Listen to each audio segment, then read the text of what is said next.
This was an incredible find. In this newspaper, there were 4 articles.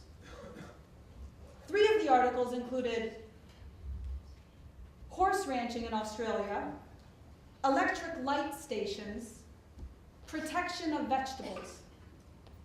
Were it not for the digital age, I would not have ever known about the 4th article in this magazine, the Armenian massacres. Were it not for the internet, the gentleman from Nebraska who was cleaning out his grandmother's attic would never have been able to show this priceless document to me.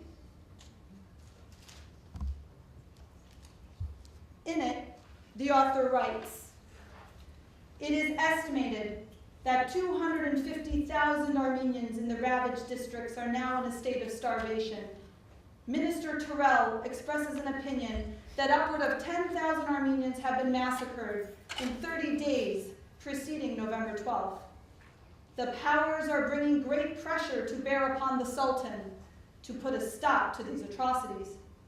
But up to the present time, the Sultan's lukewarm efforts at reform have amounted to nothing."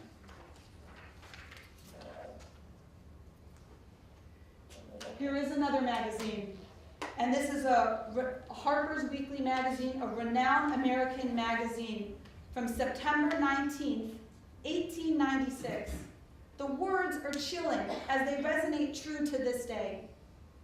Quote, "It will be remembered that the massacre at Constantinople last October was but the precursor of still more severe outrages all over the empire. Not a single man has been punished, and not a cent of indemnity secured.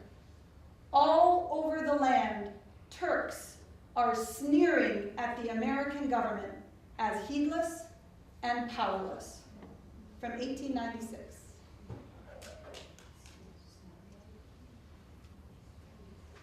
Now, besides the magazines and the newspapers, I've been able to secure some books from famed American icons which highlighted the tragedies of the Armenians.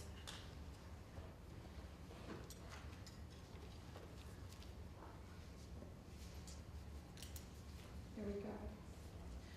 Clara Barton, the American legend who founded the American Red Cross and was its first president, was compelled to include the massacres of the 1890s in her book. I had never known such a book existed. Here are Clara Barton's words from 1896. "The scores of holy men and women, sustained by them with prayers in their hearts, tears in their voices, hovering like angels and toiling like slaves along all these borders of misery and woe, counting peril as gain and death as naught, so it is in his name. But here another picture rises, as if a common woe were not enough. The angel of disease flaps his black wings like a pall, and in once bright Zaytun and Marash, contagion reigns. By scores, by hundreds they die, no help, no medicine, no skill, little food, and the last yard of cotton gone to cover the sick and dying. My message, through you, to her people at home, not to her small and poor, but to her rich and powerful people, is remember this picture, and be not weary in well-doing."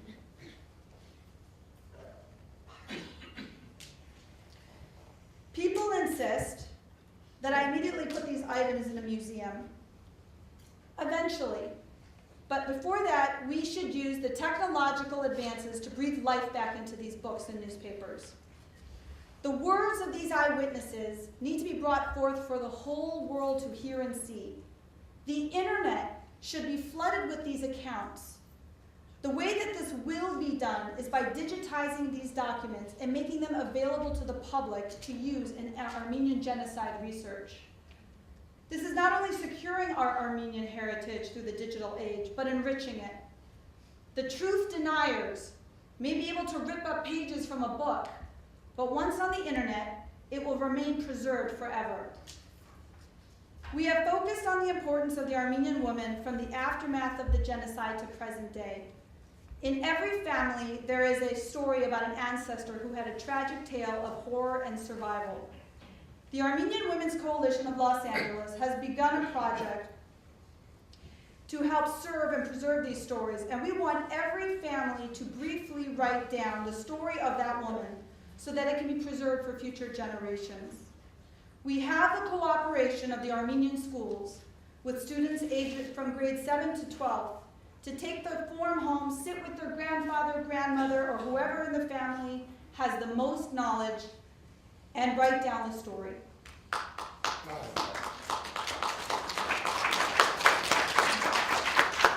This is the form. Please pick one up on your way out. And let me just end with this. These here are the resilient Armenian women who under horrific conditions survived and managed to preserve our heritage.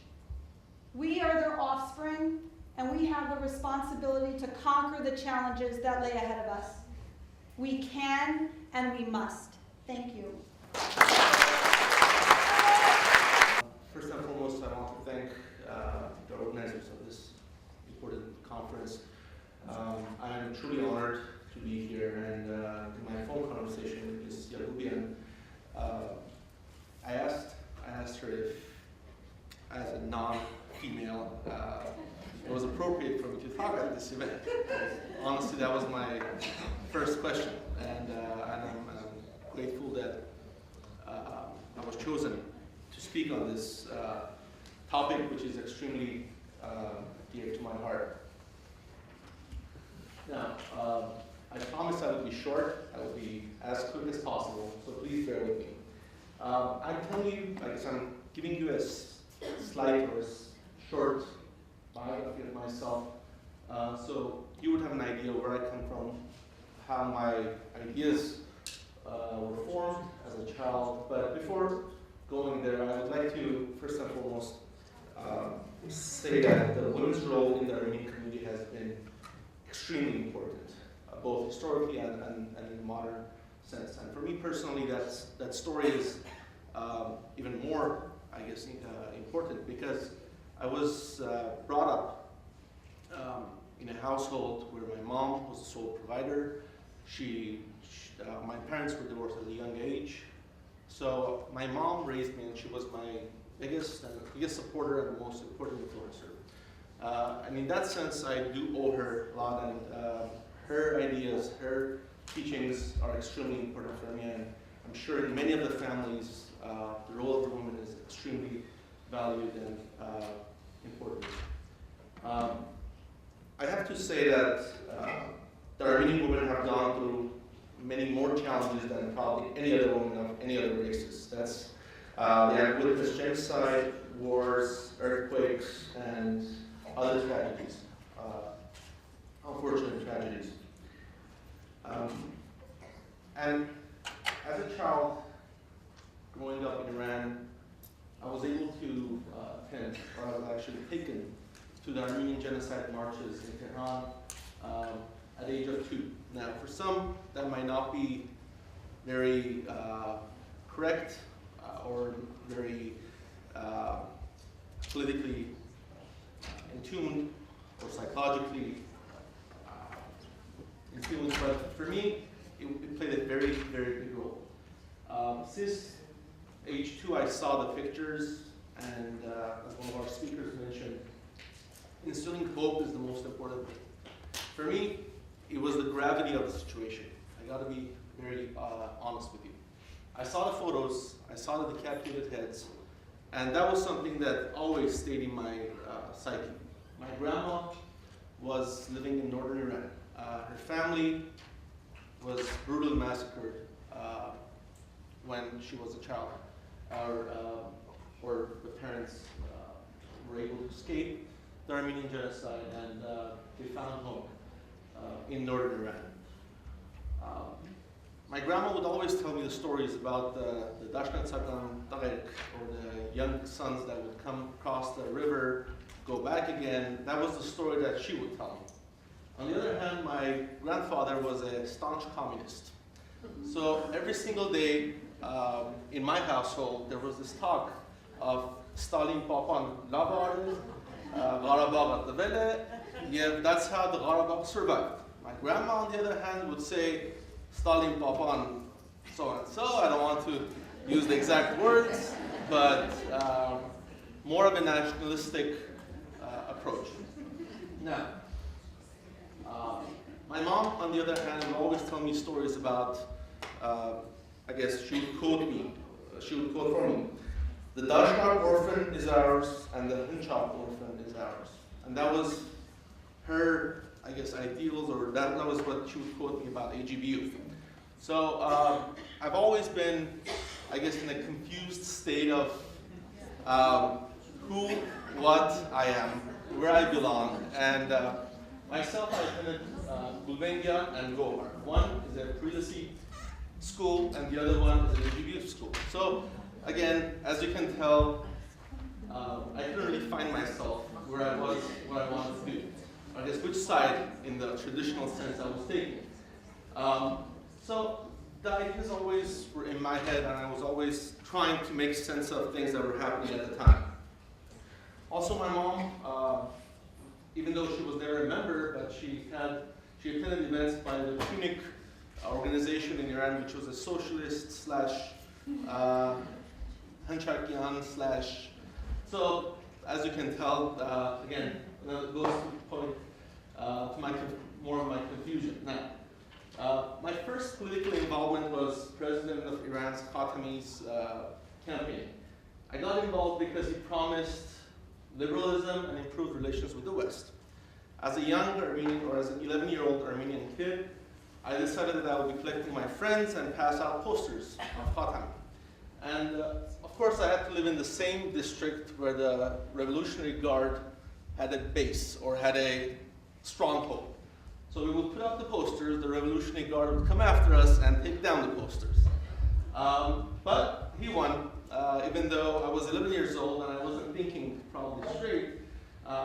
He won the election, and I was happy as a kid.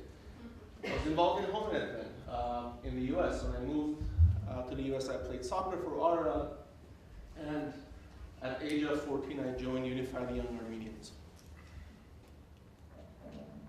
Now, for those of you who do not know what UYA is, I have a short video. I'll promise again I'll be very quick, but I think you need to.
short, but again, Unified Armenians is a nonpartisan youth organization.